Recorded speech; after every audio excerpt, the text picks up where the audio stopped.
So we're back. Here we are. Here we are. Welcome. And we were going to discuss, today is the day that we got Zander's official diagnosis. We had him tested for autism, even though we've known, you and I have known since he's been about 1.5 years old, that he had autism. This is Kate's field of study, so she's very familiar with autism, and so it was pretty easy for her to identify. And so we thought, I think naively, we thought that the two of us might be able to handle this, but we've realized as Zander has gotten older that there are other resources that we need to lean on. And so in order to get those resources, we had to have an official diagnosis done. And also it's a good tool for people. So he's very high functioning autistic, and so people don't get that. If somebody has autism and it's obvious, people are like, oh, okay, now we get it. Well, in Zander's case, he's so high functioning, people don't get it, and they don't know that something is They might just different. think he's being a jerk or a brat. Yeah. Because he's not able to read situations and people, and I'll let Kate elaborate on that. Well, so think Sheldon, not Rain Man. Right. Very, very good examples there. That Sheldon is more high-functioning Asperger's, which they don't use that Asperger's like they used to, and I think that might be a disservice. I'm not sure why they went away with that. High-functioning autism is what Asperger's used to be. But yeah, so we had him assessed 2 weeks ago. I got to meet with the psychologist quite a bit. He had some time with just the psychologist alone to go over some things. They did an IQ test, and we got the results for that today. We got the official diagnosis, so we can move forward with helping him in whatever he needs. Since we saw this coming for a while, we were already proactive in getting him lined up with someone who can help him socially, totally social. And so we have signed on with them, and they're helping, just like an athlete needs a coach to help gain skills and understanding of a sport. This is where Zander needs help. So he needs help, he needs a coach, he needs someone outside of mom and dad who can say, hey, it's not cool when, you can't be that blunt, you can't say what you're thinking, but he lacks that filter. He lacks understanding emotion, reading people's emotions, why people might feel a different way. He lacks that ability to read people, read a conversation, read when people have kind of checked out from talking about what's interesting to him. And that can make it tough with friends. He's trying, and he thinks that if it's exciting to him, it's exciting to everyone, and will talk any one subject. So here's a couple stories. Yeah. So as long as we're talking about it, and correct me when I'm wrong, Sure. but from my understanding is essentially every time you have an experience, your brain makes connections to other parts of your brain, relevant parts of your brain. And when you have autism, your brain makes the connections, but it doesn't necessarily make them to the right part of the brain. So because he lacks that, so here's something: he played football, and so we watched ESPN the day before, and they did a segment on the Detroit Lions. And this was a couple years after they had gone 0-16. And so the story was about how the Detroit Lions were probably the worst team ever in the NFL, because they had, I think at the time, they were the only ones that had lost every single game. And so it just so happened that the next week when we were playing football, the team that we were playing was the Lions. And so Zander was telling the other kids that hey, and it was just matter of fact, but he was trying to tell them about the news report that he saw that said the Detroit Lions were the worst team in the NFL.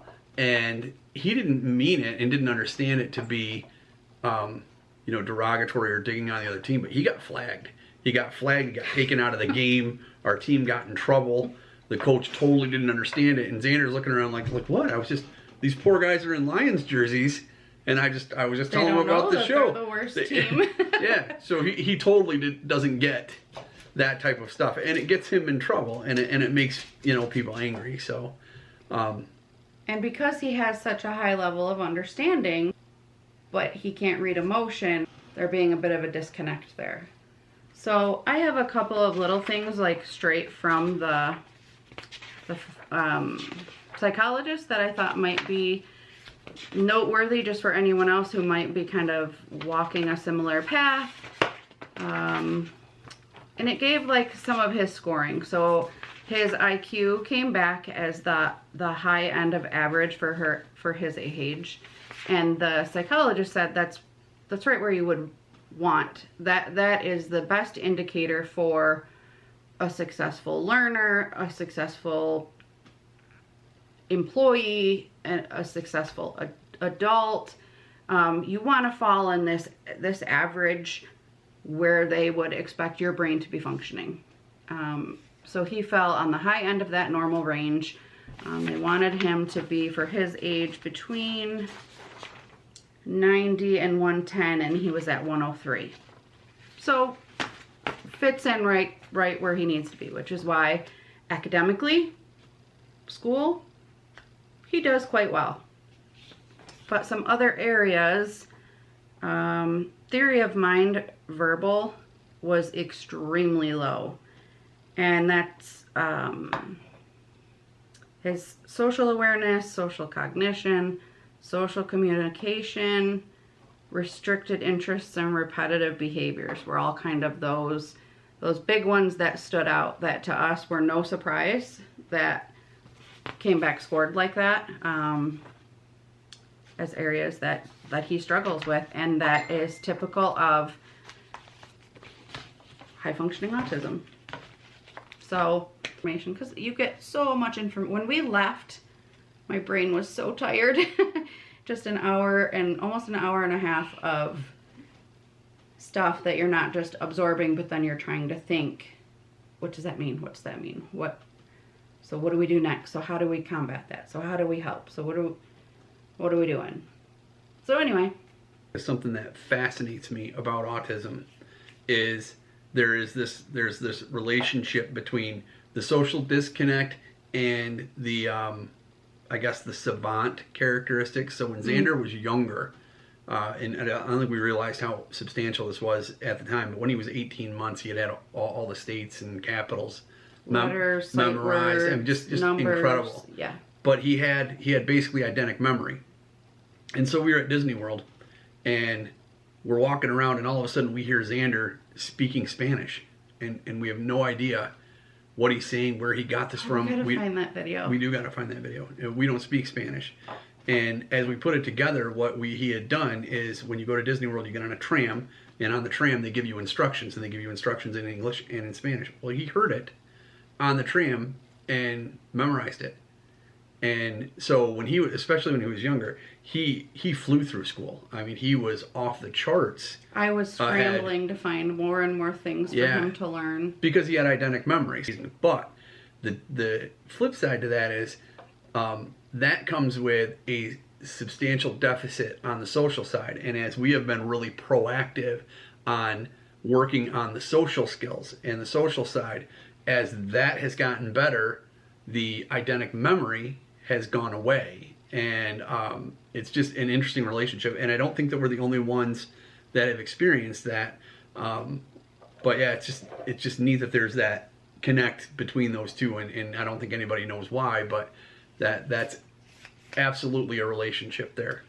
And he was able to verbalize that to the psychologist, that he used to have a better memory, but since he has been working so hard on understanding people and working through conversation and expected behavior, it's harder for him to memorize things like he used to. And he's almost feeling like a sense of guilt that he can't remember like he used to. But she had said that yes, that certainly is true of high functioning autism, but she has never had a client be able to verbalize that to her. So we have this beautiful gift of, yes, he has these struggles, but he's high functioning. So these are all workable things. We've learned some things like outings with friends need to be kept to shorter amounts of time. He can't hold it together for an all-day birthday party. He'll unravel. We know he needs snacks. He becomes the hangriest of hangry people when he feels any level of discomfort, hunger, thirst. I mean, it is stop the world. So we're doing things like grab a backpack, put some snacks in, throw in a water bottle, so that when you're hungry, you have ways to cope. And aren't we all doing this? Yeah. You know, I know if the chocolate is there, I'm going to eat it. So I have to learn to put it in a cupboard so I can't see it, so I don't think about it, so I don't want it, kind of thing. I mean, we're all learning ways to cope. That reminds me that one of these days, and we'll probably edit this out, but we need to do a video on sleepwalking and night terrors. Oh, for sure. You said cupboard, and I'm like, yeah, put the chocolate. Yeah. Yeah. So we have a whole other side note. Put it in the Mickey book. Yep. Yeah.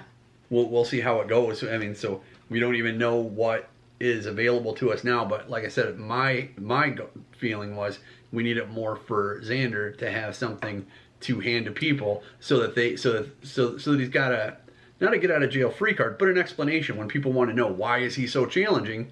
You know, he can say, oh, because I have this. Because you can't look at him and you see his behavior and you just think, oh, that behavior is either inappropriate for his age, or, oh, that's just rude when he doesn't mean to be rude. Or bad parenting. Or bad parenting, yeah, we get accused of that a lot. And there's been a lot of kids throughout his childhood that parents just would not let them play with our kids because Zander just came off as rude. But really the thing is he just doesn't understand. So here's another story. When he was in school, what he would do is he would observe how the other kids behaved and mimic that, but he didn't understand the social dynamics. So one day he's at school and he sees a group of friends, some older boys, and they're wrestling and they're throwing each other around and they're throwing punches at each other, just kidding around, you know, just joking. And in his head, he thought, oh, that's how you make friends. So he goes up to a kid that he wants to be friends with, punches him, and doesn't understand why he got in trouble. He sees other kids doing it, and that's what friends do. That's what friends do. So hey, I want to be your friend. You know, hey, be my buddy. And this is something we've had to overly explain. Yep. So the motive behind, and I think we touched on it a little bit, but the motive behind why we wanted to have the official diagnosis. So one, we want him to be able to advocate for himself, to be able to say, hey, buddy of mine, please be patient with me. I struggle with, you know, gray areas. I struggle with reading people's emotions. I struggle with whatever things we decide to kind of put on a business card for him. But we want him to take some ownership of this and just, hey, I'm working on it. Please let me know if I'm doing something to offend you, because I might not get that on my own. And I want to be your friend, but and if I'm hungry, get out of my way. And if I'm hungry, feed me. Give me food, or you will be miserable. Yeah. The other thing there is educationally. I want him to have the services that he needs to be successful. We are afforded a lot of luxuries by doing school from home. We were doing virtual school before it was the cool thing to do. with the pandemic, but It's really cool. I don't know. think people I think was it's just cool. trying to put a I don't know positive that light. it's a cool thing. I was trying to be positive. It was certainly easy for us to transition. Before it was mainstreamed, we were doing Mainstreamed, there you Okay. So, I'm going to lose my train of thought there, but Sorry. we are awarded a lot of flexibility. One of the big things that I do with Zander when I see that he is struggling, where he is getting overwhelmed and his thoughts are just spinning, I can say, go outside for 10 minutes and swing on your swing with some music and come back. Go hop on your bike and ride around the block for 5 minutes and clear your mind. Run up and down the stairs a few times. Go get a snack. Something to break up when he's feeling overwhelmed. Break up that pattern. And it is helping him immensely. So we have that in place now, but something down the road, as far as like state testing or SATs down the road, there will be times that he is not going to be able to be successful in the parameters set for a standardized test for a group of people. He may need to be in his own room. He is very visually distracted. He cannot function if there's any bit of a distraction. So that might involve him being in his own room testing, taking the SAT or taking a standardized state test, so that he can show his full potential. I would hate for him to be performing at a lower level just because he doesn't have the tools he needs. If he couldn't see, we'd get him glasses. If he was struggling with math, we'd get him extra math help. This just happens to fall under behaviors and things that people typically excel at on their own, or at least figure out the social cues as they go. And so we just want to provide him with whatever we can to help him navigate this and learn from it and grow from it now, while it's still appropriate to be learning and growing from these. Yeah, because he's going to have to, I mean, someday he's going to be on his own. Right. And, you know, he's high functioning enough. There's no reason why that's not going to happen, why it can happen. He just needs some tools in his toolbox. For sure. And we need people along the way to accept us and accept him. Something that I want to know that maybe you know and I don't, but Sure. It's a spectrum. I understand that, which means you can either be on this side, high functioning, and you know, different degrees of autism. But can you change on the spectrum? Can you go from higher functioning to lower functioning, or lower functioning to higher function? Is it fluid? Will there be a day he'll understand sarcasm? So you can, I'm going to speak to you in baseball because you're a baseball guy. Okay. You can be taught how to swing a bat, right? Yep. You could go to batting practice and the coach would teach you, you pick up the bat and you put this hand on top of this hand, and you teach the motions of your whole body and what has to happen as you're swinging the bat. What you can't teach is how to have a natural swing. Okay. I don't know, is there anything else you want to say on this one? No, I think that's about it. That sums up the day.